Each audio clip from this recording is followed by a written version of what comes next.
You guys want to hear like a scary story? Yes. Yes. Okay, this is like genuinely some like horror movie shit. Okay. Of the natural kind. If you're going to start like that, you best be delivering, right? You'd best be planning I'm on delivering delivering. something. Okay. I think All I'm right. delivering. This Give me is the benefit of the doubt. nature and real life being far scarier than anything I've seen on a screen. So it's August 15th, 1984. Abdo Nkanjuoni was Okay. biking northward towards the village of Jindoon near Lake Monoon in Cameroon. That was a lot of oons. No, it was. When he descended into a dip in the road.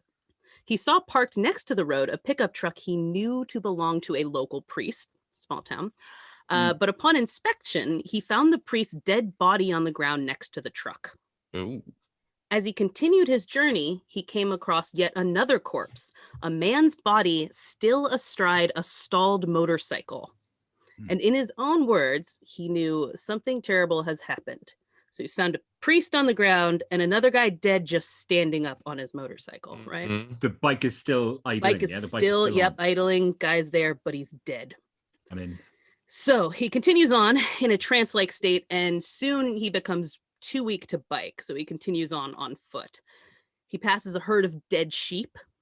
He passes stalled vehicles with the occupants all dead. Ascending further up the hill, he runs into his friend Adamu, who's walking towards him. And he said he wanted to warn Adamu of the danger and tell him, like, turn the fuck back. Whatever is that way is bad news bears. But he'd lost the ability to speak. So he said, as though in a dream, he shook Adamu's hand silently, and the two continued in opposite directions. Nkanjuani managed to make it to his destination alive, but Adamu and 36 others traveling that low stretch of the road at the time weren't so lucky. Wow. People didn't know what to make of the mysterious deaths with no obvious cause. Was it a chemical attack? Was it some sort of government conspiracy? Naturally, it was causing a bit of a panic amongst the people there, and it wouldn't be the last time that would happen. In fact, a similar event would occur just 2 years later on an even more massive scale about 60 miles north of Monoon by the shores of Lake Nyos. A man named Ephraim Che lived in a mud brick house on a cliff above Nyos. So this place, Nyos, is sort of separated into villages called Upper Nyos and Lower Nyos. He lives in Upper Nyos. And both like Lake Monoon, Lake Nyos is a crater lake in Cameroon, and it's located on the Cameroon volcanic line, which is a 950-mile-long chain of volcanoes and volcanic crater lakes extending from the Gulf of Guinea into Cameroon and Nigeria. And by the way, no one is like sure why there are volcanoes there. Like from a geological perspective, normally we know like how a volcano formed, and they're like, it shouldn't be there, but they are. Okay. So the mystery volcanoes of Cameroon. Wow. Mystery volcanoes of Cameroon. There are some theories about it, but it's super weird to have volcanoes there. So anyway, it's about 9 p.m. on August 21st, 1986, when Che heard a rumbling sound that sounded like a rock slide. He then saw a strange white mist rising up from Lake Nyos. Feeling a little sick, he told his 4 children that it looked like rain, and then he went to bed. Meanwhile, Halima Suli, a cowherd, and her 4 children had retired for the night at their home down by the actual lakeshore, so that's Lower Nyos. She heard the rumbling and said it sounded like the shouting of many voices. And then following that rumble, quote, a great wind roared through her extended family's small compound of thatched huts, and she promptly passed out like a dead person, she says. In the morning, when Che awoke, he headed downhill, and he noticed that Lake Nyos, which was usually crystal blue, was now a dull red. Wow. He noticed that a waterfall he would normally pass was dry. And then as he noticed that, he began to notice the eerie silence around him. No birds, no insects, no people, just silence. And as you can imagine, this freaked him the fuck out. And he was reportedly so scared that his knees were shaking as he ran along the lake and came across Halima Suli, the woman who had passed out after the wind blew through her home. She was shrieking, and she'd torn off her clothing in grief. She started shouting to him, Ephraim, come here. Why are these people lying here? Why won't they move again? In front of him, Che saw the bodies of Sully's children, 31 other members of her family, and their 400 cattle. Sully kept trying to shake her lifeless father awake. Che said, on that day, there were no flies on the dead because the flies were dead too. What? Yeah. So Che keeps going on downhill to the village, and there he found that nearly every one of the village's 1,000 residents was dead, including his parents, siblings, uncles, and aunts. He thought, Fuck out of here. yeah, he thought it was the end of the world, literally. Like somehow he had managed to survive the end of the world. And all in all, about 1,800 people died that night. And many of the victims were found right where they'd normally be at that time, suggesting they died on the spot. Quote, bodies lay near cooking fires, clustered in doorways, and in bed. Some people who had lain unconscious for more than a day, they'd been unconscious, finally awoke, saw their family members all lying dead around them, and committed suicide. Whoa. Yeah. I'm telling you, this is a wild story, and nobody had any idea what was going on here. All we've got is a noise, a fog, a wind, and everyone just dropping dead where they stood. Jeez. I'm sure you said back at the top. When are we talking here? When was this? 1986. So the first one was 1984. Really It's not that long ago. We were all alive for this having happened, you know? So not incredibly long in Cameroon. Everyone is like, what has happened here? Interestingly, folklore was somewhat helpful in trying to figure that out. Okay. Or at least there was some sort of natural cause, and maybe this wasn't the first time it had occurred. For example, people in the region will talk of magical springs, where as soon as a small animal like a toad or bird approaches, they just drop dead.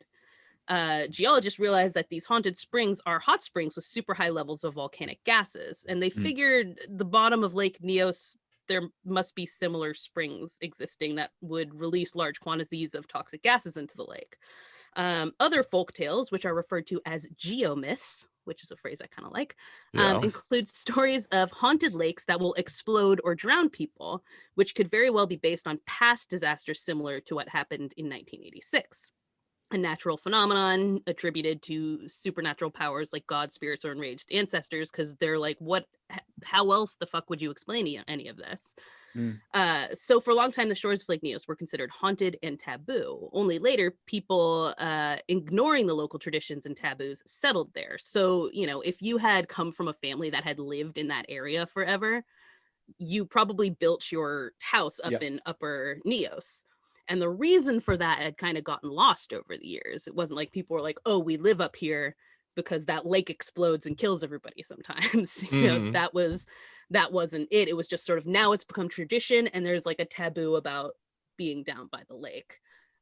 So then other groups of people moved in the 60s, and those are the ones who were living on the lake shore, who then, when this thing happened, ended up, you know, being obliterated by this. So I demand to know why why we haven't been warned about this, why nobody is talking about this. This feels like it should be gigantic news. It's in part because it's Africa, and you know, nobody's interested in anything that happens in Africa, and in part because this was so rare that literally a scientist had proposed an explanation for this when the initial thing happened, and like was rejected by publications because they were like, nah, that can't be real. There's no way this go is straight. There was so Haraldur Sigurdsson, who was a volcanologist from the University of Rhode Island, had gone to Lake Monon and found no signs of a volcanic eruption, which is what like a lot of people assumed that it would be. He detected no indication of temperature increase in the water, no disturbance of the lake bed, no sulfur compounds, but he did find something super weird when he took a water sample bottle from the lake depths. He picked it up and put the lid on it, and the lid popped right off. Oh. What do you think that is, Mark? It's some kind of gas, isn't it? the fucking water is giving off some sort of messed up vapor. Yeah, and not even an unusual messed up vapor. It's carbon dioxide. So it's natural pop then. Is soda coming out of the fucking... There's evil soda rising from this lake. And the thing about CO2 is at high concentration, it displaces oxygen. Air that is 5% carbon dioxide snuffs out candles and car engines. Yeah. A 10% carbon dioxide level causes people to hyperventilate, grow dizzy, and eventually lapse into a coma. At 30%, people gasp and drop dead. It's also colorless and odorless. So Sigurdsson realized that carbon monoxide from magma degassing under Lake Nyos had percolated up onto the lake's bottom layers of water for years or centuries even, creating a giant hidden time bomb. And boy. Yeah, the it's just one of those, it was only a matter of time sort of things. The pent-up gas dissolved in the water, he believed, had suddenly exploded and released a wave of concentrated carbon dioxide. Nobody had ever seen this before. Yeah, that's literally how it was described, as being like seltzer. He wrote up his findings, calling the phenomenon a hitherto unknown natural hazard that could wipe out entire towns. And a few months before the Nyos disaster, he submitted that study to Science, the prestigious US journal, and they rejected the paper as far-fetched, and the theory remained unknown except to a few specialists. Okay. So, that is exactly what was happening. Lake Nyos is really deep. It's 682 feet and rests atop a porous carrot-shaped deposit of volcanic rubble. Carbon dioxide may remain from this old activity from old eruptions, or it could be forming now. Wherever it comes from, underwater springs transport the gas upward and into the deep lake bottom water. There, under pressure from the lake water above, the gas accumulates. Pressure keeps the CO2 from coalescing into bubbles, exactly as the cap on a seltzer bottle keeps soda from fizzing. Not to want to lower the tone this early in the cast, but it sounds to me as though these villagers were killed by earth farts, mate. Basically, yeah. That's more or what less feels to be going on there. Yeah. Pretty much. That occurred to me while reading it as well. So, I think that that's sort of inevitable. If I've learned anything from listening to this show, it's stay the fuck away from lakes. All the time. And as just a lake lover, don't get in them. Don't walk near them. Don't set up a village next to one. Yeah, don't put a village next to it. It's true. I wasn't intentionally making this the theme of Joag, but it does seem the more that we learn, the more lakes have been trusted. So in short, something must have disrupted the gas and caused a mixing of the waters. This could have been a sudden drop in temperature in the water that caused it to mix in ways that it wouldn't normally, or that rumbling that was heard may have been a rock slide and just boulders dropping into the water disrupted it, causing a geyser of this to come out and just kill everyone where they stood. It's amazing how absolutely perfectly you are describing earth farts. Something fell in that it didn't agree with, bubbled up a little bit, didn't sit quite. Villagers dead. You're right. I can't argue with this. I mean, I want to, but there's nothing I can say. Everything you've said is correct here.